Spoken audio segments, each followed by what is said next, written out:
আসসালামু আলাইকুম দ্বাদশ শ্রেণীর শিক্ষার্থীবৃন্দ, তোমরা কেমন আছো? আশা করি সকলেই ভালো আছো।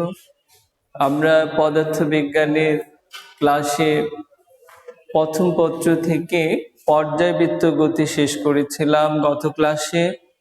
আজকে আমরা অন্য আরেকটা অধ্যায় নিয়ে আলোচনা করব, সেটা হচ্ছে ভেক্টর। যদিও ভেক্টর আমাদের আগে পড়ানো হয়ে গেছে, তারপরও আমাদের প্রিটেস্ট পরীক্ষায় সিলেবাসে অন্তর্ভুক্ত আছে, এই জন্য জাস্ট এটা আজকে একটু জাস্ট রিভিশন দেব।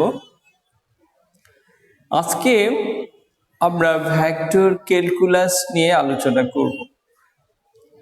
তোমরা ক্যালকুলাস সম্পর্কে অবগত আছো এবং ক্যালকুলাস সম্পর্কে তোমরা গণিতে অনেক পড়েছো, তোমাদের আইডিয়াটা মোটামুটি ক্লিয়ার আছে।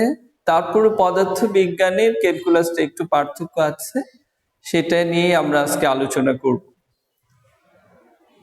সাধারণত আমরা ভেক্টর ক্যালকুলাসে আমরা একটা অপারেটর ব্যবহার করে থাকি, সেটা হচ্ছে ভেক্টর ডিফারেনশিয়াল অপারেটর, যাকে বলা হয় ডেল।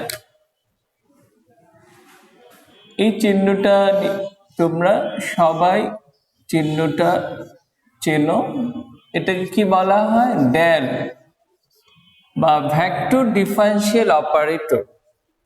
ডেল বা ভেক্টর ডিফারেনশিয়াল অপারেটর, এটার অপর নাম হচ্ছে ভেক্টর ডিফারেনশিয়াল অপারেটর।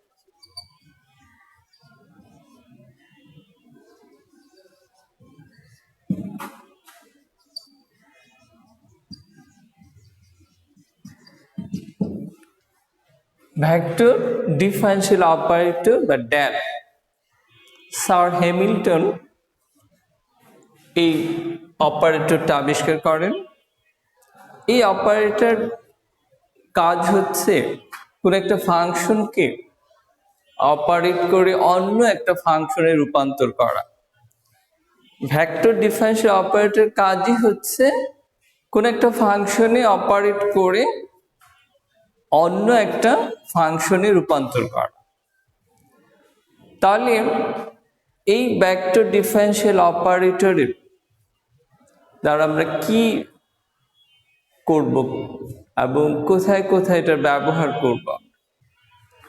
এই ভেক্টর ডিফারেনশিয়াল অপারেটর তিনটি ভৌত রাশি, যেমন গ্রেডিয়েন্ট, ডাইভারজেন্স, কার্ল, এই তিনটাকে সংজ্ঞায়িত করা যায়। ভেক্টর ডিফারেনশিয়াল অপারেটরের সাহায্যে তিনটি ভৌত রাশি, তোমরা তিনটা ভৌত রাশি সম্পর্কে আশা করি অবগত আছো। একটা হচ্ছে গ্রেডিয়েন্ট,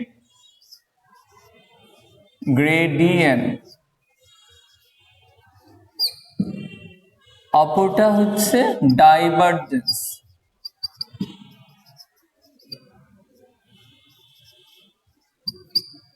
অপরটা হচ্ছে কার্ল। এই তিনটা রাশি আমরা সংজ্ঞায়িত করতে পারবো কার সাহায্যে? ভেক্টর ডিফারেনশিয়াল অপারেটর ডেল এর সাহায্যে। আমরা আগেই বলেছি ভেক্টর ডিফারেনশিয়াল অপারেটর সাহায্যে আমরা কোন একটা ফাংশনকে অন্য একটি ফাংশনে রূপান্তর করতে পারব। তাহলে এখন চলে আসি গ্রেডিয়েন্টটা কি, আমরা গ্রেডিয়েন্টটার মধ্যে চলে আসি। গ্রেডিয়েন্ট হচ্ছে কোন একটা স্কেলার ফাংশনের মধ্যে যদি এই অপারেটরটা অপারেট করা হয়, ডেলকে অপারেট করা হয়, তাহলে যা পাওয়া যায় তাই হবে ওই স্কেলার রাশিটা গ্রেডিয়েন্ট। তাহলে এটাকে আমরা এখন গাণিতিকভাবে দেখাবো।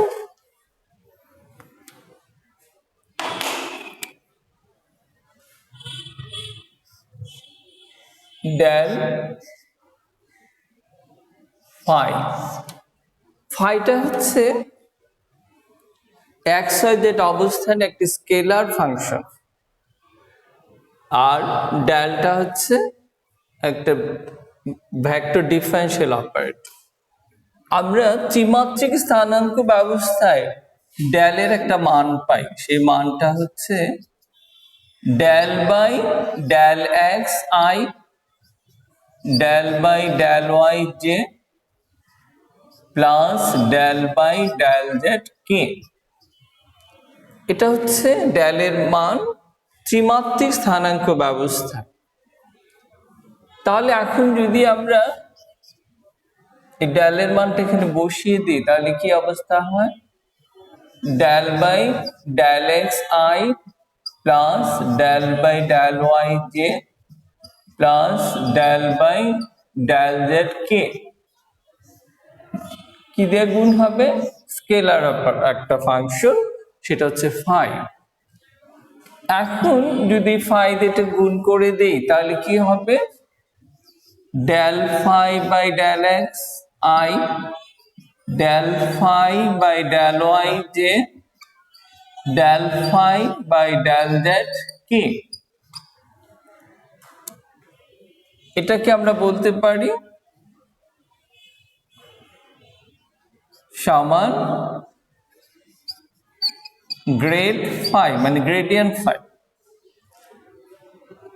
তাহলে গ্রেডিয়েন্ট আমরা কাকে বললাম, কোন একটা স্কেলার ক্ষেত্রের সাথে কোন একটা স্কেলার ফাংশনের সাথে ভেক্টর ডিফারেন্সিয়াল অপারেটর অপারেট করে কি পাওয়া যায়, গ্রেডিয়েন্ট। ওই স্কেলার ফাংশনটার গ্রেডিয়েন্ট পাওয়া যায়। তাহলে আমরা গ্রেডিয়েন্ট স্কেলার ফাংশন থেকে কি পেলাম, আমরা একটা ভেক্টর ক্ষেত্র পেলাম। স্কেলার ক্ষেত্র থেকে আমরা একটা ভেক্টর ক্ষেত্র পেয়ে গেলাম। তার কারণ আমরা একটা স্কেলার ফাংশনকে অপারেট করলাম, এর ফলে দেখা গেল যে একটা ভেক্টর ক্ষেত্র হয়ে গেল, তাই না? এই যে একক ভেক্টর I J K প্রত্যেকটার মধ্যেই ভেক্টর চিহ্ন দেওয়া আছে। তাহলে তোমার যদি প্রশ্ন আসে যে কোন একটা ভেক্টর স্কেলার ক্ষেত্রকে কিভাবে ভেক্টর ক্ষেত্রে রূপান্তর করা যায়, তাহলে তোমরা এভাবে ভেক্টর ডিফারেন্সিয়াল অপারেটর দিয়ে অপারেট করে ভেক্টর ফর্মে নিয়ে আসতে পারো। তাহলে এটাই ছিল গ্রেডিয়েন্ট। এখন আমরা চলে আসি divergence.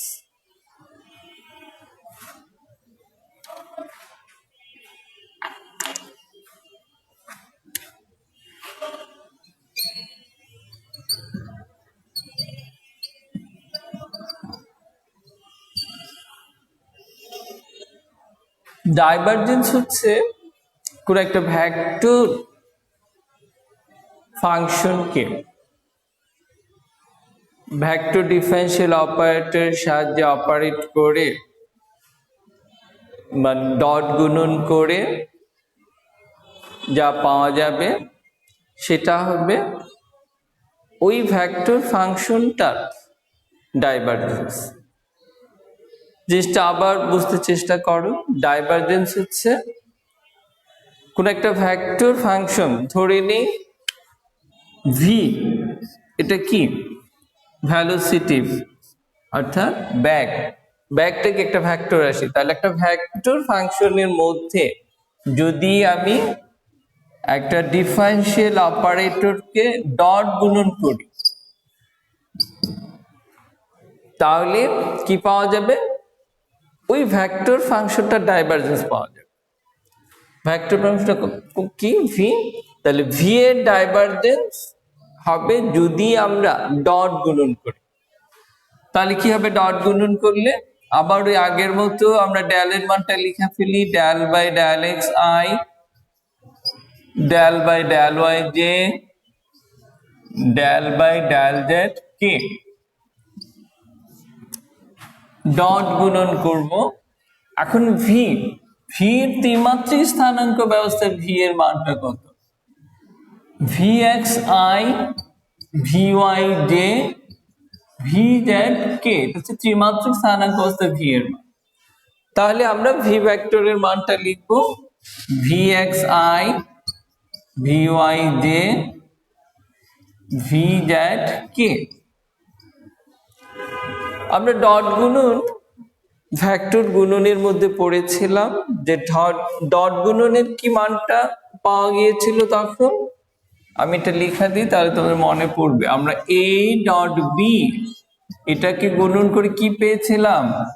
A X B X, A Y B Y, A Z B Z, এই মানটা আমরা পেয়েছিলাম, তাই না? তো এ ভেক্টর একটা মান ছিল, বি ভেক্টর একটা মান ছিল, দুটাকে গুণ করে আমরা এই অবস্থা পেয়েছিলাম। তার ঠিক অনুরূপ ভাবে আমরা এটাকে দিয়ে যদি যে বীজগণিতিক উপায়ে গুণ করি তাহলে অনেক বড় একটা রেজাল্ট এসে কাটাকাটি করে শেষ পর্যায়ে একটা নির্দিষ্ট মান আসবে। তা আমরা ওই পর্যায়ে যাব না, আমরা সরাসরি মানটা লিখে দিতে পারবো ডেল বাই ডেল এক্স এর সাথে, মানে এইখানে যে আই এর সহগ আর এই আই এর সহগ, এই দুইটা গুণ করলে শুধু তোমার রেজাল্ট আসবে। বাকি আই এর সাথে যে গুণ করো, আই এর সাথে কে গুণ করো, এই মানটা কিন্তু আমরা আই জে কে যে রিলেশনটা দেখেছিলাম ওখানে কি ছিল? I dot I, J dot J, K dot K, এই মানগুলো সমান কত ছিল তোমাদের মনে আছে? 1 ছিল। আর বাকিগুলো I J, J K, K I সমান 0 ছিল। যদি তাই হয় তাহলে আমরা যদি গুণ করে ফেলি তাহলে দেখা যাবে শুধু আই আই, জে জে এবং কে কে এটাই 1 থাকবে, বাকিগুলো সব 0 হয়ে যাবে। তাহলে টোটাল রেজাল্টটা কি হবে? Del V X del X I dot I কত হবে? 1 হয়ে যাবে। সুতরাং এটা আমাদের লেখার দরকার নেই। Plus del V Y del Y plus del ডেলের সাথে কে কে সহগ যেটা আছে ভি জেড, সেটা সাথে আবার ওই অনুরূপ ভাবে গুণ করব ভি জেড ডেল জেড। তাহলে আমরা কি পেলাম? ডট গুণন করে এই রেজাল্টটা পেলাম, তাই তো? এই ড্যান ডট ভি কে আবার আরেক ভাবে লেখা যায় ডিআইভি, মানে divergence of V, divergence V. তাহলে ডাইভারজেন্স ভি সমান এত লেখা যায়। তাহলে আমরা ডাইভারজেন্স বলতে যে জিনিসটা বুঝলাম সেটা হচ্ছে কোন একটা ভেক্টর ক্ষেত্রকে যদি আমি ভেক্টর ডিফারেন্সিয়াল অপারেটর দিয়ে ডট গুণন করি তাহলে যে মানটা পাওয়া যাবে সেটা হবে সেই ভেক্টর ক্ষেত্রের ডাইভারজেন্স। ক্লিয়ার হয়েছে তোমাদের? আশা করি ক্লিয়ার হয়েছে। তার কারণ এটা তো আমরা রিভিশন দিচ্ছি, আগেও তো তোমাদের এগুলো নিয়ে আলোচনা হয়েছে, যেহেতু তোমাদের প্রিটেস্টে এই অধ্যায়টা আছে এই জন্য এটা নিয়ে কিছু আলোচনা করে দিচ্ছি। আচ্ছা, তাহলে আমরা ডাইভারজেন্স বুঝলাম। এখন এই ডাইভারজেন্সের ডেল ডট বি ইকুয়াল যদি 0 হয় তখন কি হয়ে যাবে? এটা একটা শর্ত আছে, সলিনয়েডাল হয়ে যাবে। সলিনয়েডাল, সলিনয়েডাল কেমন? চৌঙ্গাকৃতি। চোঙ দেখছো না তোমরা? সলিনয়েড তার মানে হচ্ছে একটু গোলাকার, তাই না? তাহলে অনেক সময় পরীক্ষা আসে যে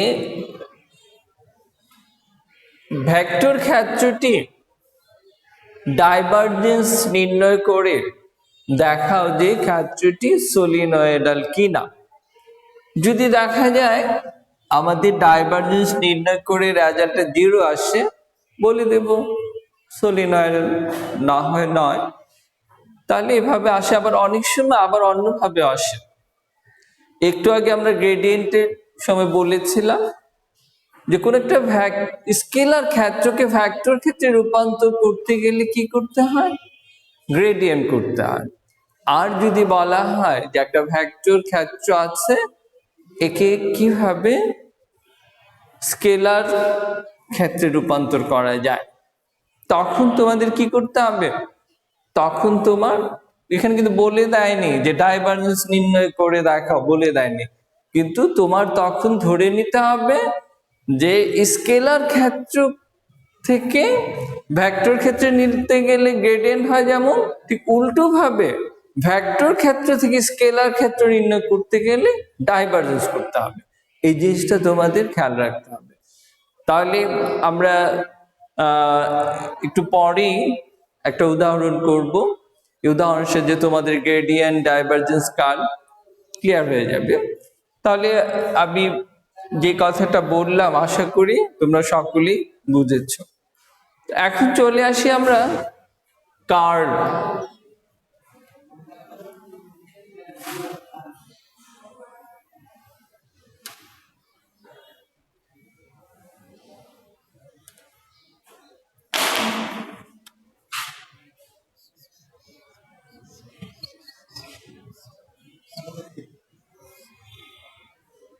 কার্ল ঠিক ডাইভারজেন্সের মতোই কিন্তু একটু পার্থক্য, সেটা হচ্ছে আমরা যদি কোনো একটা ভেক্টর ক্ষেত্রকে ক্রস গুণন করি তাহলে যা পাওয়া যাবে সেটাই হবে ওই ভেক্টর ক্ষেত্রের কার্ল। তাহলে আমরা এখন একটা ভেক্টর ক্ষেত্রের কথা চিন্তা করি। ধরে নিলাম ভি হচ্ছে একটা ভেক্টর ক্ষেত্র, এর সাথে কি করতে বলেছে? ক্রস গুণন, ডেল ক্রস ভি। তাহলে ডাইভারজেন্সের মতোই ডাইভারজেন্সে আমরা ডট গুণন করেছিলাম, আর কার্লের ক্ষেত্রে ক্রস গুণন করতে হবে। কার্লের ক্ষেত্রে কোন একটা ভেক্টর ক্ষেত্র দিয়ে যদি ভেক্টর অপারেট করার পরে যা পাওয়া যাবে সেটাই হবে ওই ভেক্টরের কার্ল। তাহলে এখন দেখি আমরা আবার ওই আগের মতো মান বসিয়ে দেখি। আমরা যে সূত্রগুলো লিখছি ওগুলো মনে রাখবে। তাহলে ডেল সমান কি? আই। আচ্ছা, আগে ডেল বাই ডেল এক্স দাও, এরপরে আই দাও, plus del by del Y J del by del Z K. এটা আমরা কার মান লিখলাম? ডেল্টার মান লিখলাম। এখন ক্রস ভিটা একটু আগে লিখেছিলাম, V X I V Y J V Z K. আগেরটা তো ডট গুণন, এখন হচ্ছে ক্রস গুণন। আচ্ছা, ক্রস গুণন করলে আমরা আই জে কে যে রিলেশনটা দেখেছিলাম, I dot I J dot J K dot K সমান কত পেয়েছিলাম? 1, তাই না? কিন্তু ক্রসের ক্ষেত্রে কি হবে? I cross I, J cross J, K cross কে সমান 0। এটা আমরা ডট এবং ক্রস গুণনের সময় এই রিলেশনগুলো আমরা পড়েছিলাম, তোমাদের মনে আছে আশা করি। আমরা যেহেতু রিভিশন দিচ্ছি তোমাদের শুধু মনে করিয়ে দিচ্ছি আমরা এই মানগুলো কেমন পেয়েছিলাম। তাহলে I dot I J dot J K cross K equal 0 হবে, এটা আমরা আগে জেনেছি।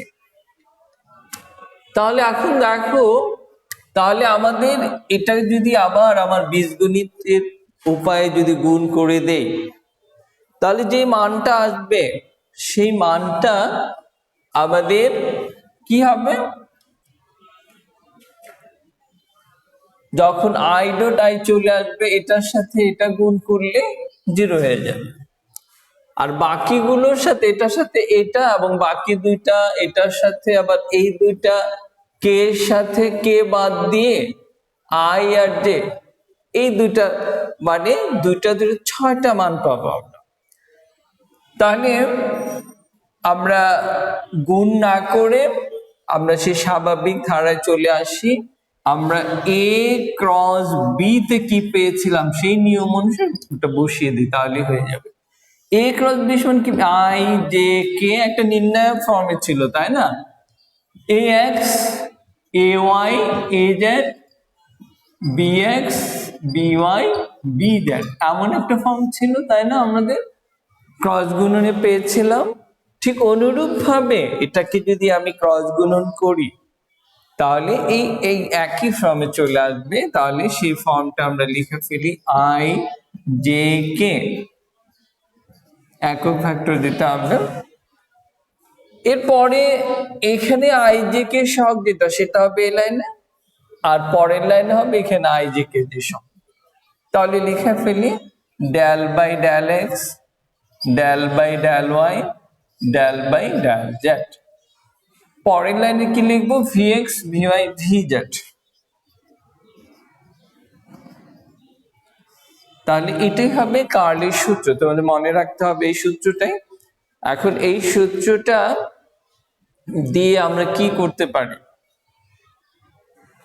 এই সূত্রটা দিয়ে আমাদের প্রশ্ন হতে পারে যে কোন একটা ভেক্টর ক্ষেত্র ঘূর্ণনশীল কিনা, কার্ল হচ্ছে ঘূর্ণন। তাহলে এই ঘূর্ণনশীল কিনা সেটা জানতে চাবে। তাহলে যদি আমরা দেখি কোন একটা ভেক্টর হচ্ছে গুণ করে ডেল ক্রস ভি ইকুয়াল 0, তাহলে এটা কি হয়ে যাবে? অঘূর্ণনশীল। আর যদি নট ইকুয়াল 0 হয় তাহলে এটা ঘূর্ণনশীল। এই শর্তগুলো মনে রাখবে। আমরা ডাইভারজেন্স যেমন বুঝিয়েছি, 0 হয়ে গেলে সলিনয়েডাল হবে, আর কার্লে বলছি যে 0 হয়ে গেলে অঘূর্ণনশীল হবে, আবার যদি না হয় তাহলে সেটা হবে ঘূর্ণনশীল। তাহলে এই জিনিসগুলো তোমাদের খেয়াল রাখতে হবে। তাহলে এখন আমরা চলে আসি উদাহরণে। আবার আরেকটা কথা মনে রাখতে হবে, শুধু ঘূর্ণনশীল অঘূর্ণনশীল, অনেক সময় বলে যে এই ভেক্টর ক্ষেত্রটি সংরক্ষণশীল কিনা বা অসংরক্ষণশীল কিনা। তাহলে যদি 0 হয় এটা হবে অসংরক্ষণশীল,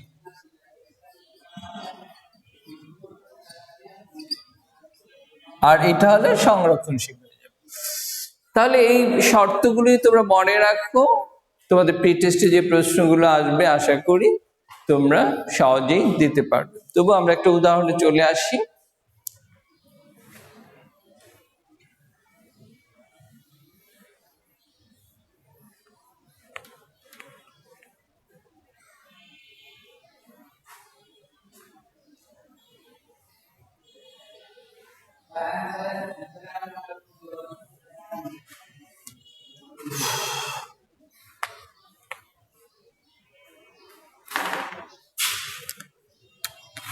সৃজনশীলটা তোমরা লিখে ফেলো।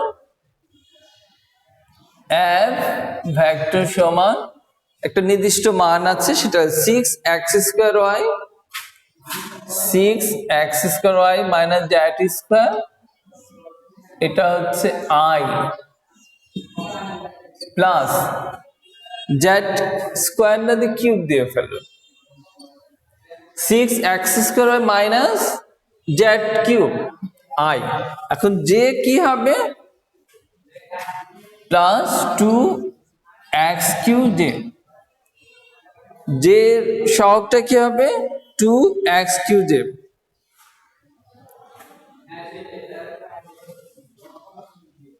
এরপরে মাইনাস 3xy²z, 3x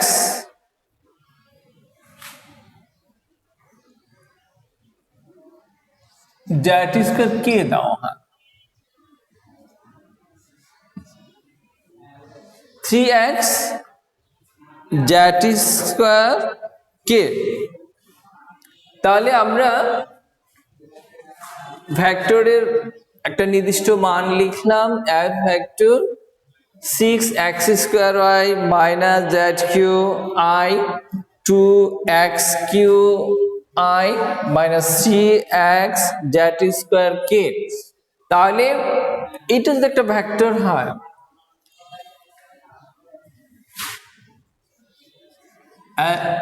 একটি ভেক্টর ক্ষেত্র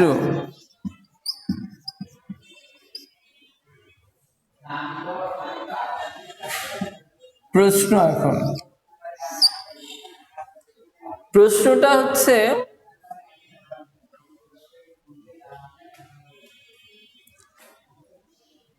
ভেক্টর ক্ষেত্রকে স্কেলার ক্ষেত্রে রূপান্তর করা যায় কি? তাহলে একটু আগেও কিন্তু আমরা এই ধরনের কথা বলেছি যে ভেক্টর ক্ষেত্রে কি স্কেলার ক্ষেত্রে রূপান্তর যায় কি, প্রশ্ন বলেছে, কিন্তু আসলে রূপান্তর করা যায়। তার কারণ আমরা একটু আগে বলেছি যদি ডাইভারজেন্স করা যায় তাহলে কি ভেক্টর ক্ষেত্রে স্কেলার ক্ষেত্রে রূপান্তর হয়ে যায়। তাহলে এর 1 -1 1 বিন্দুতে, এত বিন্দুতে এর, আচ্ছা এখানে লিখো তাহলে এত বিন্দুতে এর মান নির্ণয় করো।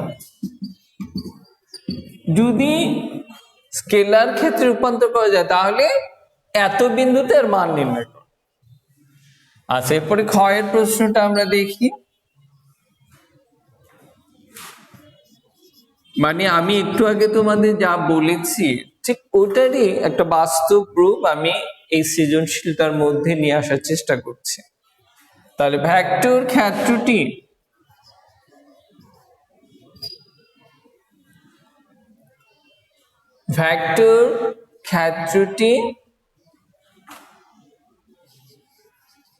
সংরক্ষণশীল কি না, সংরক্ষণশীল না অসংরক্ষণশীল? তাহলে ভেক্টর ক্ষেত্র সংরক্ষণশীল না অসংরক্ষণশীল? তাহলে এই যুক্তিটা দিতে হবে কিভাবে? গাণিতিক ভাবে দেখাও, দেখাতে বলছে।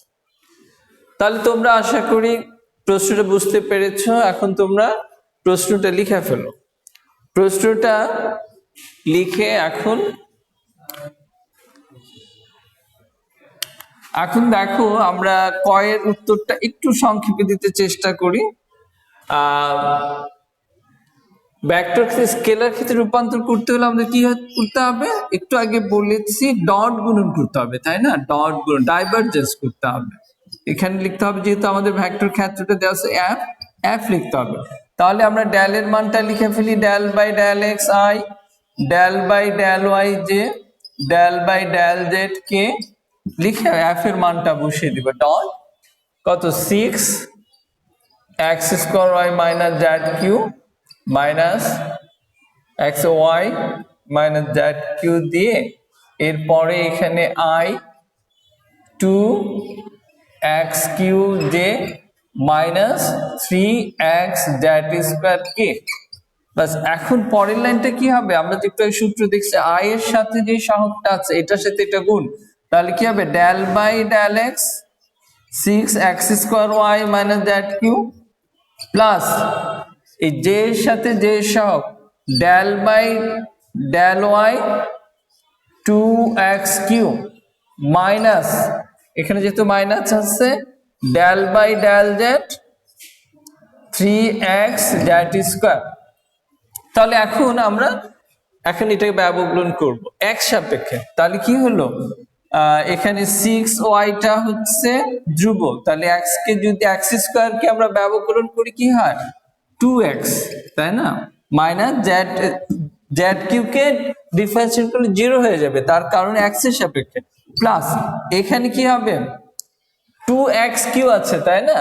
2x কিউ, তাহলে 2টা বের হয়ে আসবে, x কিউ তাহলে 0 হয়ে যাবে। তার কারণ হচ্ছে y সাপেক্ষে ব্যবকলন করতে বলে, কিন্তু এখানে কোনো y নেই। মাইনাস এখানে জ্যাটের সাপেক্ষে, তাহলে 3x টা ধ্রুব বের করে নিব, জ্যাট স্কয়ার ব্যবকলন করলে কি হয়? 2z। তাহলে আমাদের রেজাল্টটা কি হলো? 12xy minus 6xz। এখন বলেছে এত বিন্দুতে মান কত, তাহলে কি স্কেলার ক্ষেত্রে হলো না? এখানে কোনো ভেক্টর চিহ্ন আছে? নেই। তাহলে ভেক্টর ক্ষেত্রে স্কেলার ক্ষেত্রে রূপান্তরিত হলো। তাহলে এখন 1 মাইনাস 1 1 বিন্দুতে মান, এত বিন্দুতে মান কত হবে? শুধু এখানে প্রথম যেটা হবে এটা x এর মান, দ্বিতীয়টা y, পরেরটা z। তাহলে মান হবে 12, x এর মান কত 1, y এর মান কত মাইনাস 1, মাইনাস 6, x এর মান 1, z এর মান 1। তাহলে কত হলো? 12 মাইনাস 12 মাইনাস 6, তাহলে মাইনাস 18। তাহলে এই রেজাল্টটা হবে আমাদের কয়ের ক্ষেত্রে। এখন ক্ষয়েরটা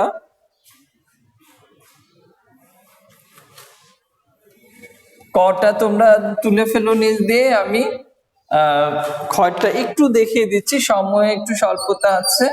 ভেক্টর ক্ষেত্রে সংরক্ষণশীল কিনা জাস্ট আমি তোমাদেরকে সূত্রটা দেখিয়েছি।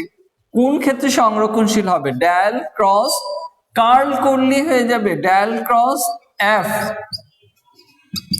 তাহলে এটাকে যদি আমরা কার্ল করতে যাই, I J K del by del X del by del Y del by del Z, F এর মানটা এরপরে আই এর সহগ যেটা সেটা হবে এই আই বরাবর 6x² মাইনাস জেড কিউ, আর যে সহগটা হবে যে বরাবর 2x3, কে সহগটা মাইনাস 3x² তাহলে এটাকে তোমরা সেই নির্ণায়কের করে দেখবে যে রেজাল্টটা 0 আসে।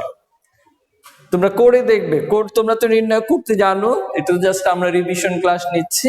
তাহলে নির্ণয় করলে দেখবে রেজাল্টটা 0 আসবে। আর 0 আসলে আমাদের কি বলেছে? ক্ষেত্রটি সংরক্ষণশীল না অসংরক্ষণ। 0 হলে বলবা যে ক্ষেত্রটি যেহেতু ডেল ক্রস এফ ইকুয়াল 0 তাই ক্ষেত্রটি অসংরক্ষণশীল। তাহলে এভাবে তোমরা পরীক্ষা যদি অঙ্কটা আসে করে দেবে। তাহলে আশা করি তোমরা ক্লাসটা বুঝতে পেরেছো। তোমরা ভালোভাবে পড়াশোনা করে প্রি-টেস্ট পরীক্ষা দেবে। তোমরা ভালো থেকো, সুস্থ থেকো। এই পর্যন্ত আজকের ক্লাস। আল্লাহ হাফেজ।